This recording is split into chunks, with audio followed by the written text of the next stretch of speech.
Вот четко видите квадратики по радиалу. Если по ним есть смоляной кармашек, он стрельнет. Вот эти с квадратиков. Ну вот угли нагорели, сейчас жарко и здесь. Вообще хорошо, все жарко. Давайте посмотрим, что может залететь к нам. Вот эти квадраты, если смоляные кармашки есть, вилки, то могут залететь к нам.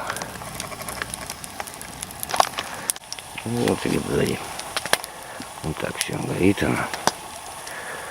Шалаш полностью. Ну вот постепенно угли нагорели, греют угли, а не костер. Ну вот Надея в рабочем варианте. Можно медитировать.